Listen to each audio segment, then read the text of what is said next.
जनसभा कार्यकर्ताओं और पदाधिकारियों से की वर्चुअल जनसंवाद, कहा कोरोना को लेकर किया बेहतर कार्य।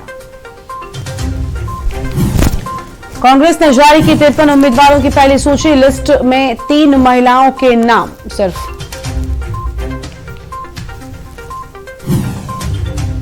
उत्तराखंड चुनाव 2022 से पहले आपकी तैयारी, कर्नल अजय कोठियाल का युवाओं से आह्वान, कहा राज्य नव निर्माण के लिए दे पहला वोट। उत्तराखंड में 1 फरवरी से शुरू होंगी चुनावी जनसभाएं, चुनाव आयोग ने लिया बड़ा फैसला।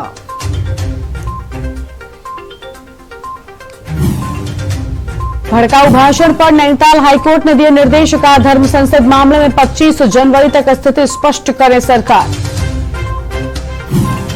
उत्तराखंड में लगातार 5वें दिन आए कोरोना के 5000 के करीब मामले, 7 मरीजों की हुई मौत। आप देख रहे हैं के न्यूज, खबरों का सारथी। नमस्कार, मैं हूं गरिमा वाजपेयी और आप देख रहे हैं खबर उत्तराखंड। खबर देहरादून से, जहां कांग्रेस ने जारी की 53 उम्मीदवारों की पहली लिस्ट और धामी को चुनौती देंगे भुवन चंद कापड़ी, मदन कौशिक का सामना करेंगे सतपाल महाराज, तो वहीं सतपाल ब्रह्मचारी और गणेश गोधियाल पहली सूची में नाम जारी। प्रीतम सिंह, गोविंद, यशपाल के नाम पहली सूची में जारी हुए। तो ब्रह्मचारी, गणेश गोदियाल पहली सूची में इनके नाम जारी कर दिए गए हैं। ये बड़ी खबर आपको हम बता रहे हैं। प्रीतम सिंह, यशपाल आर्य के नाम पहली सूची में जारी किए गए। कांग्रेस ने जारी की 53 उम्मीदवारों की पहली सूची, तो 53 उम्मीदवारों की पहली सूची जारी कर दी गई है। धामी को चुनौती देंगे भुवन चंद कापड़ी, यानी पुष्कर सिंह धामी को चुनौती देंगे कापड़ी। और ये बड़ी खबर, मदन कौशिक का सामना करेंगे सतपाल महाराज।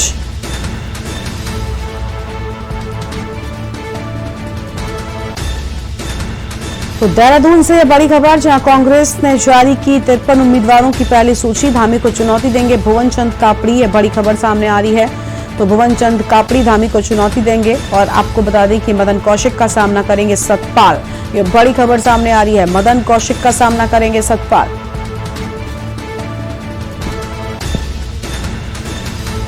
और गणेश गोदियाल का नाम भी सामने आ चुका है। प्रीतम सिंह, गोविंद और यशपाल के नाम पर पहली सूची में इनके नाम जारी कर दिए गए हैं। कांग्रेस ने जारी की 53 उम्मीदवारों की पहली सूची।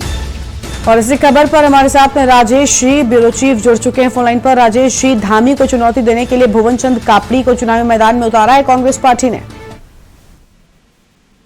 बिल्कुल गरिमा, जिस तरीके से लंबी जद्दोजहद के बाद देर रात कांग्रेस ने अपनी पहली लिस्ट जो है 53 उम्मीदवारों की सूची जो है वो जारी कर दी, और जिसमें सिटिंग जो एमएलए थे पहले से कांग्रेस के 9, उनको जो है जू का तू रखा है। उनको टिकट की उम्मीदवारी जिस क्षेत्र से थी उनकी वो उम्मीदवारी जो वो कायम रखा है। और इसके साथ साथ जो है नए जो उम्मीदवार है उनको भी इसमें शामिल किया गया है। और अभी लगभग 18 जो है जो ऐसे उम्मीदवार है जिनकी लिस्ट जो है सेकंड स्टेप में जो है वो कांग्रेस जल्द ही जारी करेगी। लेकिन जिस तरीके से काफी प्रयास और प्रयास के बाद जो है एक जो है निर्णय जो है वो कांग्रेस पार्टी द्वारा लिया गया है, और उसमें धामी के सामने जो है कापड़ी को उतारा गया है। जो भुवन चंद कापड़ी है वो जो है उनको फाइट करेंगे। और साथ ही कांग्रेस की तरफ से मदन कौशिक के सामने जो है सतपाल ब्रह्मचारी हरिद्वार से जो है उनको उतारा गया है। लेकिन कहीं ना कहीं देखा जाए तो इतनी समय जरूर हो चुका है कांग्रेस को। और कांग्रेस के जो कद्दावर नेता है हरीश रावत, उसका ये भी मानना है कि गरिमा की ऑल इंडिया की बात करें तो कांग्रेस जो है वो कहीं ना कहीं डाउन है। लेकिन उत्तराखंड के अंदर जो है कांग्रेस की उम्मीदवारी जो है सरकार बनाने को लेकर के 2022 के चुनाव में वो पक्की नजर आती है। तो कहीं ना कहीं जो है फुल कॉन्फिडेंस में जो है कांग्रेस जो है इस समय दिखाई दे रही है। कांग्रेस को लगता है कि जो 2022 में जो अभी तक मिथक चलता आया है कि एक बार कांग्रेस और एक बार भाजपा, तो कहीं ना कहीं वो बरकरार रहेगा। और इस बार भी जो है दोबारा बीजेपी के बाद जो है अब कांग्रेस जो है उम्मीदवारी के तौर पर जो है सरकार आने वाले समय में संभालेगी। राजेश जी बने रहेगा हमारे साथ, हम आगे भी आपसे अपडेट लेंगे। तो मदन कौशिक का नाम भी सामने आ चुका है और धामी को चुनौती देंगे भुवन चंद कापड़ी। और ये अहम खबर आपको हम बता रहे थे। और खबर देहरादून से, जहां लंबे इंतजार के बाद कांग्रेस ने उत्तराखंड विधानसभा चुनाव के लिए अपने 53 प्रत्याशियों की सूची जारी कर दी है। तो वहीं नई दिल्ली में शनिवार की रात करीब 11:40 पर पार्टी महासचिव मुकुल वासनिक की ओर से प्रत्याशियों के नामों की घोषणा की गई। घोषित सूची में पार्टी के सभी 9 सिटिंग विधायकों को जगह दी गई है। खटीमा सीट पर मुख्यमंत्री पुष्कर सिंह धामी के खिलाफ पार्टी ने भुवन चंद्र कापड़ी को मैदान में उतारा है और पहली सूची में 3 महिलाओं को उम्मीदवार बनाया गया है।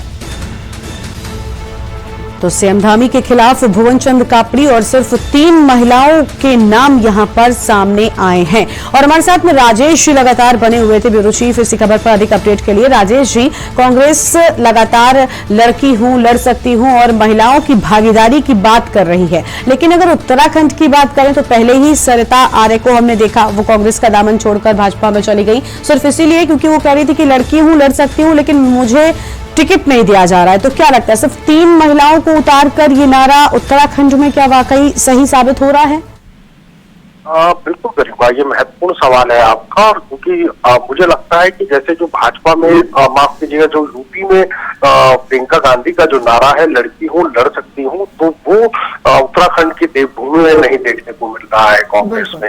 और अभी तक की बात करें तो महिलाओं को जैसे 40% जो है हिस्सेदारी देने की जो अटकलें जो है लगी हुई थी, शायद उत्तराखंड में 40% महिलाओं को जो है इस बार प्राथमिकता दी जाएगी टिकट बंटवारे को लेकर, लेकिन कहीं ना कहीं इसको बिल्कुल दूर रखा गया है। और इस बार जो है जो ये फार्मूला है, शायद मुझे लगता है कि ये पूरे देश के लिए कांग्रेस पार्टी को नहीं था। अगर ऐसा था तो प्रियंका गांधी को इसको क्लियर कर लेना चाहिए था, क्योंकि इस वजह से काफी जो महिलाएं हैं जो और भी अन्य राज्यों में टिकट की मांग कर रही हैं, तो कहीं ना कहीं उनकी उम्मीदें जो है प्रियंका वो टूटी है। और जिस तरीके से एक महिलाओं के साथ जो है कहा सकता है कि फिर वही रवैया जो है कांग्रेस की तरफ से अपनाया गया है कि कम से कम जो है महिला को दी है। और आगे जो 17 के नए चेहरों को लेकर के कांग्रेस में कुछ है, तो उसमें भी वो महिलाओं को लेकर के खास तौर से कोई बड़ा दाव जो है वो कांग्रेस फिर नहीं खेलेगी। तो ये कहा जा सकता है कि महिलाओं जी, यानी राजेश जी, लड़की हूं लड़ सकती हूँ, सिर्फ उत्तर प्रदेश में ये दाव चल रही है कांग्रेस। लेकिन राजेश जी, क्योंकि अभी मैंने सरिता आर्य की बात की, वो लगातार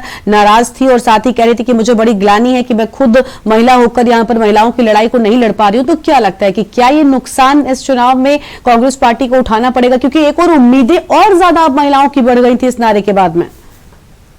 बिल्कुल, क्योंकि ये साफ जाहिर होता है जिस तरीके से हाल ही में कांग्रेस की जो प्रदेश प्रभारी थी सरिता आर्य, उनको नैनीताल से फुल कॉन्फिडेंस में जिस तरीके से भाजपा हाल ही में ज्वाइनिंग कराई और उसके बाद उनको तुरंत जो है उन्होंने नैनीताल सीट से जो है टिकट भाजपा का मिला है। तो एक बहुत बड़ी बात है। मुझे लगता है कि जो नारा प्रियंका गांधी ने उधर दिया था, तो वो उस पर भाजपा जो है कहीं ना कहीं यहाँ काम करते हुए दिखाई देती है, कि वो इस समय चाल उस तरीके से चल रही है कि जो वहां से जो बड़े दिग्गज नेता हैं या जो जिस तरीके से नाराजगी जो है पार्टी के बड़े नेताओं में देखने को मिल रही है, तो उनको पहले ही अपने कॉन्फिडेंस में जो है वो भाजपा ने ले लिया है। लेकिन अभी पिक्चर अभी बाकी है गरिमा, क्योंकि अभी 17 उम्मीदवारों की टिकट जो है वो अभी कांग्रेस जारी करेगी और वहीं पर जिस तरीके से जो है 11 टिकट उम्मीदवारों की जो है भाजपा को भी घोषणा आज कल में करनी है। तो अभी ये कहा जा सकता है कि जो बाकी सुर है वो अभी देखने को मिल रहे हैं। और अगर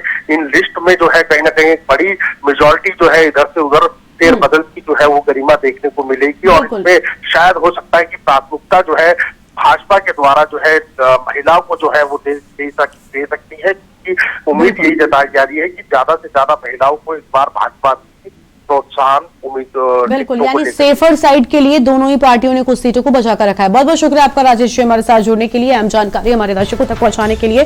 तो इस वक्त की बड़ी खबर आपको हम बता दें, जहां पर सीएम धामी के खिलाफ भुवन चंद्र कापड़ी को मैदान में कांग्रेस पार्टी की ओर से उतारा गया है। हालांकि लिस्ट में सिर्फ 3 महिलाओं के नाम सामने आए हैं। 53 उम्मीदवारों की सूची सामने आ चुकी है कांग्रेस की।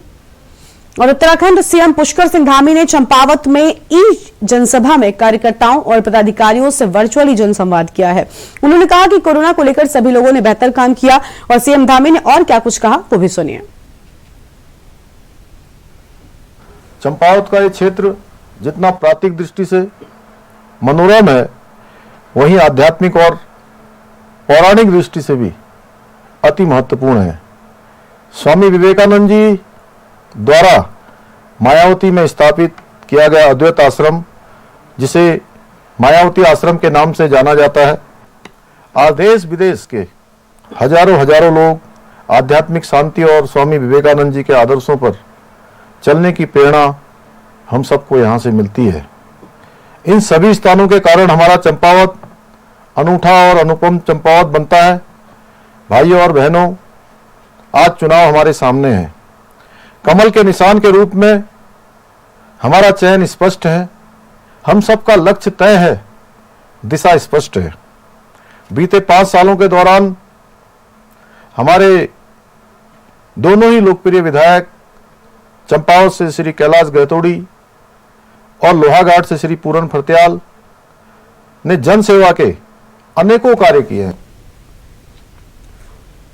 और काशीपुर में भारतीय जनता पार्टी को बड़ा झटका लगा है। यहां पार्टी के 400 से अधिक कार्यकर्ताओं ने सामूहिक रूप से प्रदेश अध्यक्ष भाजपा को अपना इस्तीफा लिख कर दिया है, जिसमें जिला कार्यकारिणी, मंडल नगर इकाई और ग्रामीण मंडल की टीम के साथ ही कई प्रदेश स्तर के पदाधिकारी भी शामिल हैं। और यही नहीं, काशीपुर मेयर उषा चौधरी के साथ ही कोऑपरेटिव सोसाइटी के चेयरमैन राम मेहरोत्रा का नाम भी सामूहिक इस्तीफे में शामिल है। और बगावत नए चेहरों को टिकट देने को लेकर हुई है।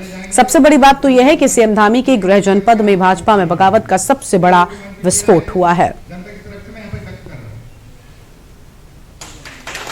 आज एक बात तो तय हो गई कि काशीपुर कार्यकर्ताओं की भावनाओं को जानने का प्रयास किया और उसमें कार्यकर्ता बहुत आक्रोशित था और ये था कि भाई जो आदमी अभी हमारी पार्टी की रीति नीति, पार्टी की विचारधारा, पार्टी का के क्या कार्यक्रम है उनके बारे में नहीं जानता, उस आदमी को आपने उठा के टिकट दे दिया जो अभी 35 दिन पहले एक इंडस्ट्री चलाते चलाते और भारतीय जनता पार्टी ने ज्वाइन करी।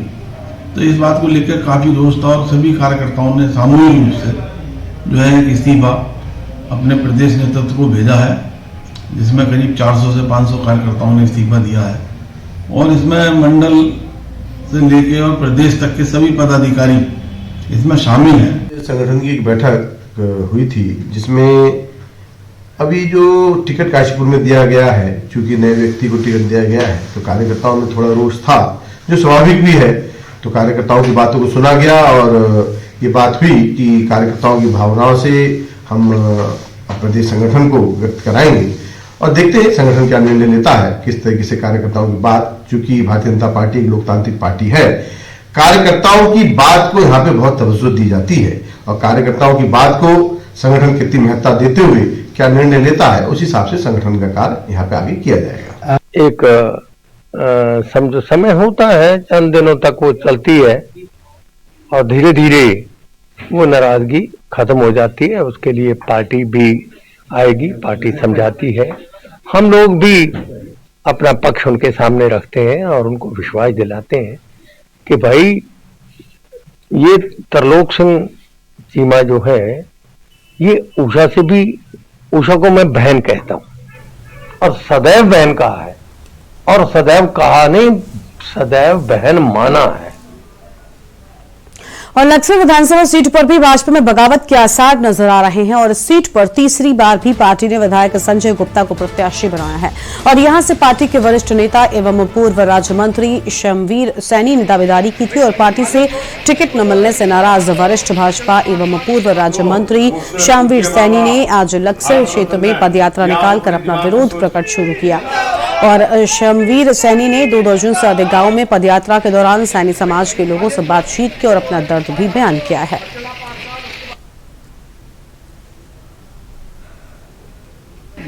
पार्टी के निर्देश पर यहाँ आए थे, पार्टी के निर्देश पर यहाँ आ रहे हैं, पार्टी का जो निर्देश है वही करेंगे। और LIU रिपोर्ट, सर्वे रिपोर्ट, रायशुमारी में हमारा नाम नंबर 1 पे था। हमें ये बात पता लगी, चाहे आप भी पता कर लो, ये टिकट में यहाँ ये घोलमाल किया गया है और पार्टी के निर्देश पे हैं, पार्टी से अलग नहीं जाएंगे, पार्टी का सारा चुनाव लड़ेंगे। 51 दिन पहले मदन कौशिक जी को टिकट हुआ था 2009 में, 52वें दिन ये और भाजपा हरिद्वार में 20 सालों बाद 2 गुर्जर चेहरे लेकर मैदान में उतारकर गुर्जरों को खुश करने की कोशिश की है, लेकिन क्या ये दोनों चेहरे इस बार पार्टी की मनचाही कर पाएंगे? बताते चलें कि 2002 में पहले विधानसभा में भाजपा ने लक्सर सीट पर तत्कालीन जिला सहकारी बैंक अध्यक्ष विजेंद्र सिंह और इकबालपुर सीट पर डॉक्टर रामपाल सिंह को प्रत्याशी बनाया था। और वो अलग बात है कि तब पार्टी का कोई भी गुर्जर चेहरा जीत नहीं पाया था, बावजूद इस सच के कि दोनों ही सीटों पर गुर्जर ही विजयी हुए थे। बहरहाल 2007 या उसके बाद पार्टी ने इस प्रयोग को नहीं दोहराया और इस बार पार्टी ने कानपुर में रानी देवयानी और मंगलौर में दिनेश पवार को अपना प्रत्याशी बनाया है। निर्दलीय पहला चुनाव जिता करके विधानसभा में भेजा। उसके बाद आप सब जानते हैं कि हमने किस तरह से प्रगति करी, ये तो बता दीजिए। और खबर नैनीताल से, जहां 6 विधानसभा क्षेत्रों में 4 सीटों पर तय भाजपा प्रत्याशियों में से नैनीताल और भीमताल 2 विधानसभा चुनाव में विरोध शुरू हो गया है। बीते रोज मुख्यमंत्री जनसंपर्क अधिकारी दिनेश आर्य के बाद भीमताल में मनोज शाह टिकट कटने से नाराज दिखाई दे रहे हैं। विधानसभा चुनाव में भारतीय जनता पार्टी के टिकट वितरण को लेकर जो उम्मीदवार कई सालों से मेहनत कर रहे थे, उनकी उम्मीदों में भाजपा के शीर्ष नेतृत्व ने पानी फेर दिया है।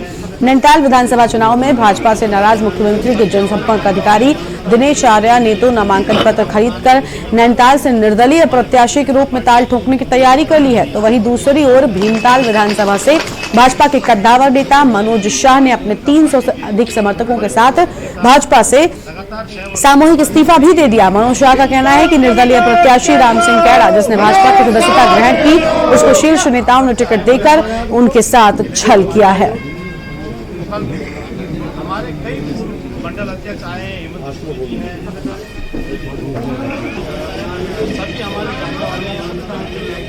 भावनाओं का जो अनादर किया है, हम लोगों से पूछा गया था, वोटिंग तक इस बार हुई थी और जो वोटिंग का भी निर्णय आया था उसके आधार पर भी जो निर्णय गलत किया है, तो सारे कार्यकर्ताओं का एक मन है कि हम सब लोग जो हारने वाले को अपने प्रत्याशी को चुनाव नहीं लड़ाएंगे, आपस में ही प्रत्याशी को चुनाव लड़ाकर दोबारा भारतीय जनता पार्टी का ही विधायक इस भीमताल विधानसभा से जिता कर भेजेंगे, ऐसा निर्णय लिया गया है। इसी निर्णय के आधार पर हम लोगों ने 300 लोगों ने अभी अपनी भारतीय जनता पार्टी की प्राथमिक सदस्यता से इस्तीफा देते हुए चुनाव लड़ने का मन बनाया है। खबर गंगोत्री से, जहां कर्नल कोठियाल ने उत्तराखंड की मातृ शक्ति के साथ नव परिवर्तन संवाद किया। उन्होंने कहा कि आंदोलन से बने इस राज्य में महिलाओं का सबसे बड़ा योगदान रहा है। हमारी माताएं और बहनें इस उत्तराखंड की रीढ़ हैं। जिस मातृ शक्ति ने आंदोलन किया था, आज भी 21 सालों के बाद उन्हें परेशानी से जूझना पड़ रहा है। उन्होंने कहा कि बहुत बड़ा कलंक है, 21 साल बाद भी महिलाओं को प्रसव के दौरान जान गंवानी पड़ रही है। इसे भला कौन भुला सकता है। मुजफ्फरनगर, मसूरी, खटीमा और श्रीयन टापू के गोली कांडों को, जिनमें महिलाओं के साथ दुराचार हुआ, इसे भला कौन भुला सकता है। बेलमती देवी, हंसा धनाई की शहादत को भी भला कौन भुला सकता है। मैं वोट मांग रहा हूं ताकि एक आदर्श उत्तराखंड बन सके, ताकि हमारे परिवार अच्छे हो सके, ताकि हमारा समाज अच्छा हो सके। इस बार का चुनाव एक आम चुनाव नहीं है, ये उत्तराखंड में नव परिवर्तन का चुनाव है। उन सपनों को पूरा करने का चुनाव है, जिसमें कि एक उत्तराखंड आंदोलन के बाद में उत्तर प्रदेश से अलग होकर के बना था। मैं आपसे आग्रह करता हूं कि इस बार वोट डालने से पहले जरूर सोचिएगा कि कौन सी पार्टी है जो आपके बच्चों का भविष्य अच्छा बना सकती है। और फिलहाल एक ब्रेक के लिए रुकते हैं, जल्द लौटेंगे। आप देख रहे हैं के न्यूज, खबरों का सारथी। पर ये दिल है कि चख रहा है उन्हीं अल्फाजों का नूर नूर और नूर नूर और नूर नूर और दूर कितना भी जाओ, इस जुबान से दूर ना जा पाओगे। विमल, बोलो जुबान केसरी। आप देख रहे हैं के न्यूज, खबरों का सारथी। ब्रेक के बाद आपका स्वागत है। खबर गदरपुर से है, जहां चुनाव के लिए नामांकन प्रक्रिया की शुरुआत हो चुकी है और विधानसभा चुनाव 14 फरवरी को होना है, इसलिए जिला प्रशासन ने भी तैयारियां पूरी कर ली है। नामांकन कक्ष के बाहर 100 मीटर तक बैरिकेडिंग की जाएगी और इस परिधि के अंदर किसी भी उम्मीदवार को भीड़ भाड़ लाने की इजाजत नहीं है और इस उम्मीदवार को अपने साथ 2 प्रस्तावक को ही लाने की इजाजत होगी। रिटर्निंग अफसर रमेश चंद्र त्रिपाठी ने कहा कि गदरपुर विधानसभा अंतर्गत 166 बूथों पर पुख्ता इंतजाम कर लिए गए हैं। आचार संहिता का पालन ये एक बहुआयामी चीज है। केवल आरओ के द्वारा ये सब कुछ कर लिया जाएगा, ये संभव नहीं। ये जिम्मेदारी चूंकि जो कैंडिडेट लोग आएंगे उनको भी हम आदर्श आचार संहिता, उनके खर्चे का, उनको कैसे परमिशन लेना है, इन सारी चीज़ों का मैनुअल देंगे। ये जिम्मेदारी उन पर भी बनती है। इसके साथ साथ आप लोगों की जिम्मेदारी मुझे लगता है कि बहुत ही ज़्यादा है। लोकतंत्र का चौथा स्तंभ है आप। कोई चीज़ें आपके थ्रू हमको सूचना में मिलती हैं, तो जैसा हमने बताया कि हमारी फ्लाइंग स्क्वाड या बिजली वीडियो वाली टीम, उनसे ले करके हम इसको कराएंगे। चूँकि अभी जान रहे हैं कि 22 तक रैलियों पर रोक लगी हुई थी और अभी प्रत्याशियों का भी चल रहा था, तो इस तरह की कोई गंभीर बातें अभी संज्ञान में नहीं आई हैं। जैसे संज्ञान में आएंगी आप लोगों के माध्यम से, चाहे अपने सूत्रों से, तो उस पर जो निर्वाचन आयोग के दिशा निर्देश पर कार्रवाई की जाएगी, क्योंकि इसमें निर्वाचन आयोग के दिशा निर्देश 100% पालन होंगे। इसके अलावा कोई विकल्प होता नहीं। देखिए, इसका 3 तरह का स्टेप है, 24 घंटे, 48 घंटे, 42 घंटे। खबर हरिद्वार से, जहां विधानसभा चुनाव को लेकर पुलिस ने अवैध शराब और अवैध धनराशि की आवाजाही रोकने के लिए स्पेशल टीम के लिए सघन अभियान चलाया हुआ है। और वहीं जिसको लेकर कोतवाली रानीपुर पुलिस द्वारा शिवालिक नगर क्षेत्र में चेकिंग की जा रही थी और इस दौरान वहां से दिल्ली नंबर की फॉर्च्यूनर गाड़ी को रोके जाने के बाद गाड़ी की चेकिंग के दौरान गाड़ी में से 4,40,000 रुपए बरामद हुए हैं।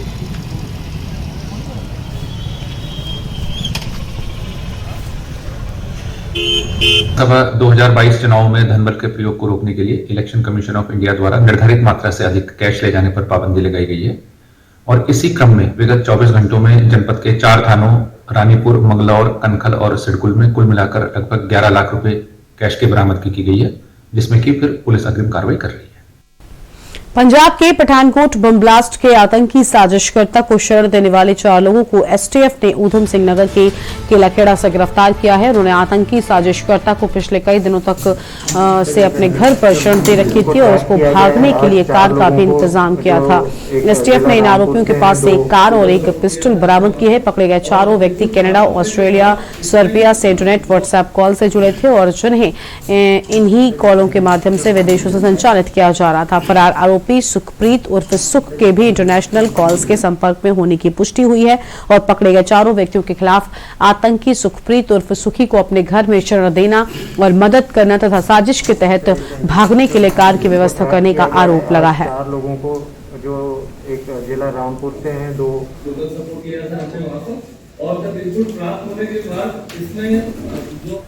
और आजकल उत्तराखंड की राजनीति में उठापटक जारी है। भाजपा ने बीते दिनों बड़े बड़े फैसले लेकर सबको चौंका दिया।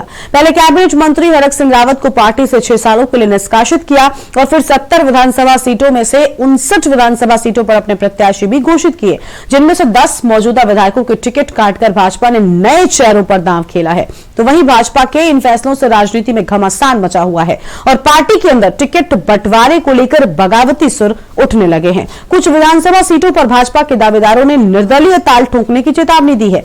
तो वहीं भाजपा से निष्कासित कैबिनेट मंत्री और कद्दावर नेता हरक सिंह रावत लगातार कांग्रेस में जाने के लिए जद्दोजहद कर रहे थे, लेकिन पूर्व मुख्यमंत्री हरीश रावत और तमाम कांग्रेस के नेता उनके विरोध में आ खड़े थे। लेकिन फिर 5 दिनों के लंबे इंतजार के बाद आखिरकार कांग्रेस ने हरक सिंह रावत को पार्टी में शामिल कर लिया और अब हरक सिंह रावत के कांग्रेस में आने के बाद पार्टियों में टिकट बंटवारे को लेकर मचे घमासान से दोनों ही पार्टियों को कितना फर्क पड़ने वाला है, ये रिपोर्ट देखिए।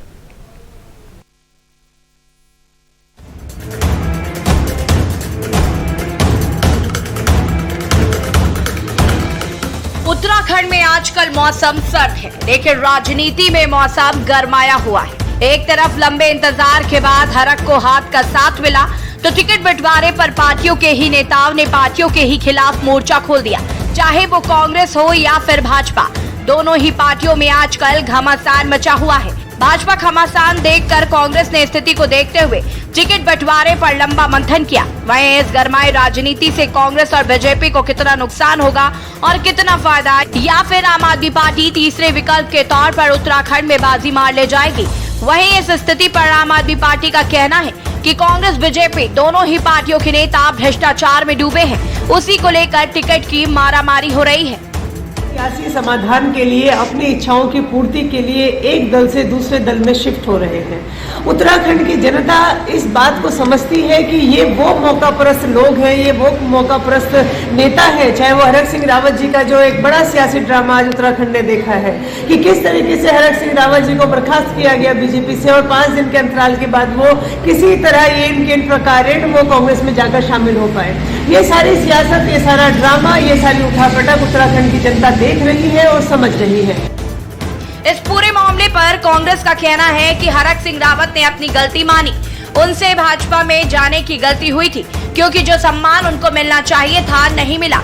अब उनके आने से कांग्रेस पार्टी को मजबूती मिलेगी और टिकट बंटवारे पर कोई भी पार्टी के लिए चुनौती ना बने, इसके लिए भी पार्टी के आला हाईकमान ने प्रत्याशियों को लेकर लंबा मंथन किया और सबसे मजबूत दावेदार को पार्टी वरीयता देगी और उनसे भी पार्टी ने कह दिया कि उनके क्षेत्र में जो दावेदारी पेश करने वालों से भी समन्वय स्थापित करे। तो 2016 में जो परिस्थितियां थी और जो उनकी मनोस्थिति थी उसको अगर हम आज से जोड़ें तो मुझे लगता है ये कतिपय उचित नहीं होगा। तो आज जब उन्होंने ये बात मानी है, स्वीकार की है कि भारतीय जनता पार्टी के साथ जाना उनकी गलती रही है, क्योंकि जिस तरीके से 5 सालों तक उन्होंने सिर्फ वहां पर अपनी बात को कहते हैं ना घुटन महसूस होती रही और आपने अभी उसका एक एग्जाम्पल देखा कि एक जनप्रतिनिधि को अपने विधानसभा क्षेत्र में मेडिकल कॉलेज खुलवाने के लिए इस्तीफे की धमकी देनी पड़ती। ये दर्शाता है कि तानाशाह रवैया है भारतीय जनता पार्टी में और तानाशाह ही उनका जो वर्किंग स्टाइल है वो है। अब कितना फर्क पड़ेगा, देखिए कांग्रेस पार्टी एक बहुत मजबूत स्थिति में थी और अभी भी है। हम 2022 का चुनाव बहुत मजबूत स्थिति में जीत रहे थे। मुझे लगता है कोई भी नया व्यक्ति जो परिवार का सदस्य है, परिवार में शामिल होता है तो परिवार मजबूत भी होता है और बड़ा भी होता है, तो बिल्कुल उनके आने से फर्क पड़ेगा, लेकिन हम उनके आने से पहले भी एक बहुत मजबूत स्थिति में थे। वहीं भाजपा का कहना है कि भाजपा एक बड़ा दल है जिसमें हर कोई चाहता है कि पार्टी के टिकट पर चुनाव लड़े और छुटपुट विरोध हो रहा है, उसको लेकर वरिष्ठ नेता नजर बनाए हुए हैं। साथ ही हरक सिंह रावत के कांग्रेस में शामिल होने से पार्टी को कोई नुकसान नहीं होने वाला है। राजनीतिक दल होने के कारण छुटपुट जो कई जिन स्थानों पर इस तरह का विरोध के सुराई दे रहे हैं, हमारे वरिष्ठ नेता उनसे बात कर लेंगे, क्योंकि हम हमारे जो राजनीतिक कार्यकर्ता हैं, पदाधिकारी हैं, वो एक अनुशासन से बंधे हुए हैं, इसलिए एक अनुशासन में रहकर ही सबको समझा लिया जाएगा। और निश्चित रूप से जहां तक हरक सिंह रावत जी की बात रही, भारतीय जनता पार्टी ने हरक सिंह रावत जी को 5 सालों तक बहुत समय पर बहुत अवसर दिए कि वो सुधरे और उन्हें ये भी अवसर दिए गए कि वो अपने विचारों को भी सही करे। लेकिन चूंकि वो भारतीय जनता पार्टी की विचारधारा और जिस तरह से हमारा संस्कारित कार्यकर्ता और जिस तरह हमारे अनुशासित कार्यकर्ता है, इनसे उनका मेल नहीं खा पाया। चुनावी माहौल के बीच सियासी दल कितने ही दावे कर ले, लेकिन पार्टियों में मचे घमासान के बीच कहीं न कहीं पार्टियों को चुनाव में नुकसान होना तय है। अब देखने वाली बात होगी कि आगामी विधानसभा चुनाव में किस तरह से पार्टियां इस डैमेज को कंट्रोल करती हैं। के न्यूज इंडिया के लिए देहरादून से दानिश अली की रिपोर्ट। और खबर उत्तराखंड में आज इतना ही। आप बने रहिए के न्यूज इंडिया के साथ। नमस्कार। आप देख रहे हैं के न्यूज, खबरों का सारथी। जुबान के लिए उड़ चला